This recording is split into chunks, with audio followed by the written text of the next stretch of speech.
بسم اللہ الرحمن الرحیم۔ شروع اللہ کا نام لے کر جو بڑا مہربان نہایت رحم والا ہے۔ میں اس شخص علی رضی اللہ تعالیٰ عنہ کی مدد کرنے کو چلا۔ رستے میں مجھ کو ابو بکر ملے، پوچھا کہاں جاتے ہو؟ میں نے کہا اس شخص علی رضی اللہ تعالیٰ عنہ کی مدد کرنے کو جاتا ہوں۔ ابو بکر نے کہا اپنے گھر کو لوٹ جاؤ۔ میں نے نبی کریم صلی اللہ علیہ وآلہ وسلم سے سنا ہے، آپ صلی اللہ علیہ وآلہ وسلم فرماتے تھے جب دو مسلمان اپنی اپنی تلواریں لے کر بھڑ جائیں تو قاتل اور مقتول دونوں دوزخی ہیں۔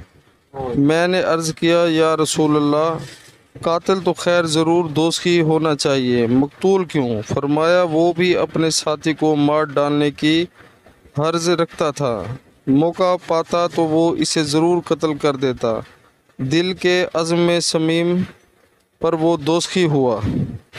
پیارے مسلمانوں، اللہ تعالی ہمیں حدیث پاک سننے اور اس پر عمل کرنے کی توفیق عطا فرمائے، آمین۔